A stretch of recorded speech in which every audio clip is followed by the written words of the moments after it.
So this is my tutorial for how to use Fight Sheet version 1. This is a utility, an Excel spreadsheet utility for helping make a 5th edition Dungeon Master more efficient. So this does a lot of different things, but the main purpose is to keep track of initiative and track damage and effects in a 5th edition encounter. So the first thing that you need to do when setting this up is click on the Players tab at the bottom and set up your players. So you'll need to enter in their names, their classes, which isn't completely necessary, but and their armor classes, their passive perceptions. Once you enter in all their passive perceptions, you'll be able to see over here what the highest passive perception in the group is. You'll also need to enter in their dexterity bonuses for the purpose of sorting initiatives. If you enter in their levels, you will see, based on the Dungeon Master Guide's recommendations, you will see the adjusted experience that those individuals should be able to handle, and also their total daily expected adjusted experience. And then it adds those all up so you can quickly see how much experience would compose an easy encounter, a medium encounter, hard, and deadly. You can also see the average level, which is rounded to the nearest, and this is useful for Adventurers League, where you need to adjust your encounters based on the average level. So once you have that information in, the next thing you need is to enter in some data for enemies. So right now I have some 63 enemies in here. I may have to delete some of them before putting this online, but basically this is regular statistics for the monsters, so you'll have their name, type, alignment, armor class, etc., etc. Important things are their hit point formula. So as long as you use the something D something plus or minus something template, the Excel sheet will have the ability to automatically roll hit points for them. It will also use their dexterity to calculate the modifier for purposes of sorting initiative. The rest of this is really for reference. The experience and challenge rating, well, the experience is important for calculating encounters. Once you have monsters in here, you can view them quickly using the monster detail page. So whatever monsters you have set in that spreadsheet, you can click here, drop down, select it. You can get a quick reference, similar to the monster manual, which is useful. Now, once you have those enemies set up, you can start building your encounters. So here I have a couple of encounters already made for Horde of the Dragon Queen Episode 2. So this stuff is all calculated already. Actually, this should be that color. What you need to fill out are these sections here. So monster 1, monster 2, oops, there's another typo. Monster 3, monster 4. I'm not sure if they all work, but there should be up to 6 monsters. This should be hidden. That should be hidden. You should be able to have up to 6 different types of monsters in an encounter. So for each encounter, you'll want to do this drop down in type to select, well, let's create a new one. So we'll call this big guys.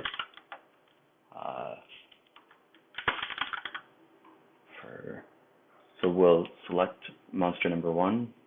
So let's do a bugbear chief. So right now we have to put in the number of bugbear chiefs. So let's have 4 bugbear chiefs. So for my party of 6 5th level characters, you can see here that it's automatically encountered that this would be a hard encounter for them. That's because there's an adjusted XP multiplier of 2 because there's 4 of them. The total unadjusted XP is 2,800. If you multiply that by 2, you get 5,600, which you can see here falls into the hard encounter category. And just for fun, we'll add in some regular bugbears. We'll add in 10 of those. So now you can see this is considered a deadly encounter. So now that we have, so basically what you would want to do is fill in all your encounters here. One nice thing about having this is that, for example, if you have one player who doesn't show up in the very beginning before you start your game, you can quickly go in here and add and subtract monsters until the difficulty levels get down to what you want them to be. So you can quickly adjust adventures on the fly and still stay within, what wouldn't be too hard or too easy for your players. So now that we have the monsters and the encounters and enemies, the players, the enemies, and the encounters set up, we can start doing the tracking. So this is usually when a battle starts. The first thing you want to do is click the Add Players button. That will take all of the players from your Players tab and enter them into the sheet. So now you can see we have their name, type, initiative roll, dexterity modifier, notes, hit point max, and current damage. So right now I don't really use the hit point trackers and damage trackers for players, and that's because I let my players keep track of that stuff. And this sheet is designed to be reset after every encounter. After you've added your players, you can come down here and select the encounter that you want to load. So here we'll load big guys. We'll click load encounter, and it entered in all of the guys that are for this encounter from the encounter sheet. So what it did is, since we chose 4 different bugbear chiefs, it automatically numbered them 1 through 4.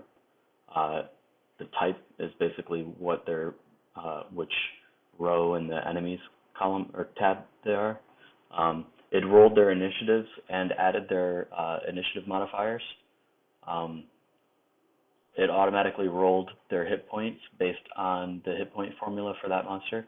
Another thing you can do to quickly reference any monster or player on this sheet is if you click on a row and then you click this update button.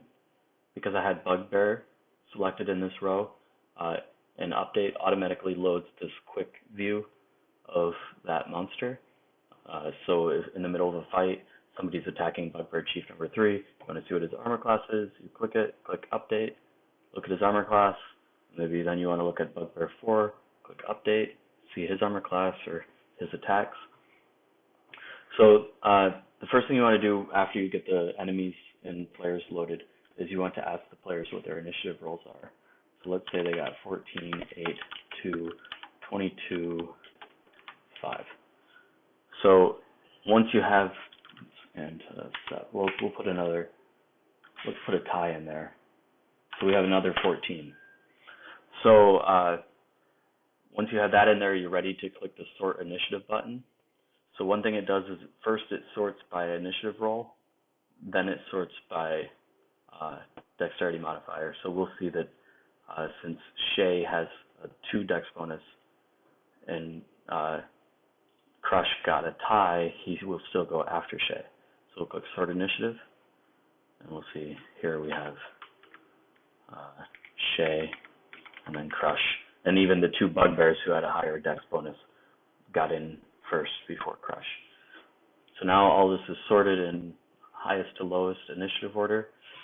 The next thing you want to do is do reset initiative. So that brings it to the top. It also set the round to number 1. And you're ready to start your combat. So what we'll do is first we'll have Jack do his turn. It's highlighted in blue to show who the current initiative is. It's also written right here. If you need to tweak it on the fly, you can always change this, and it will select whoever that is, without changing the round. But we'll go back to Jack here. So next you'll, after he does his turn, well, let's say he hit Bugbear Chief number 4. So you'll just put the damage from his hit in the hit column 1. So you just enter in all the hits in all of the H1 through H20 columns. So if he did 25 points of damage to him, you can see now he has a total of 25 damage. He had a max of 67, and now he has 42. Once you've done enough damage to kill the enemy, he shows up as red. His current hit points is negative, and now the initiative tracker skips him. So now we click next to go to the next person in initiative. It skipped Bugbear Chief 4 and went on to Bugbear 8. So you continue doing this until all the enemies are dead. If a player is dead, oh, well, I guess we're not tracking hit points on players, so that doesn't matter. Every time you get to the end of the last turn, the round counter goes up. As you can see, we're now in round 2. Going to round 3. So let's say somebody casts a spell. So there's also this spell tracking thing here, and this is just to help keep track of effects that have durations. So we're in round number 3, and we'll say that Shay cast Sleep on Bugbear 9,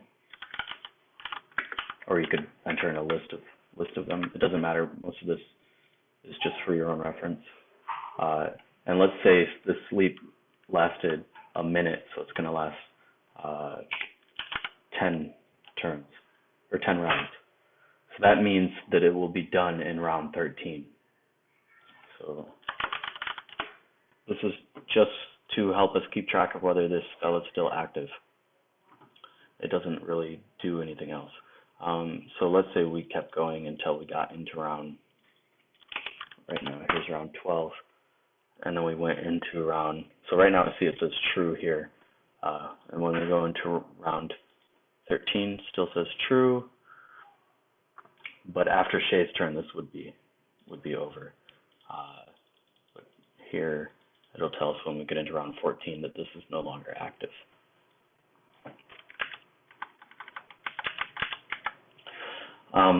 Just like this quick view of the monsters, if you click on a player and click update, it will also show you the player's information from your players tab here. Another 2 things you can toggle rolling. You can toggle the automatic rolling of initiative for monsters when you load them, and you can toggle the automatic rolling of hit points here by just changing that to false. You can also do fights on the fly without loading encounters. So if you select here and drop down and say, let's put some death dogs in a fight, we can just do add monster. It'll add it in there. Another thing you can do is, if you want to add several monsters or several creatures, I can change these, like 1, 2, 5. Click add monsters numbered, and that'll add 5 cultists. That's all for what I have so far. What I plan on doing next is adding treasure rolling, or individual and horde treasure rolling,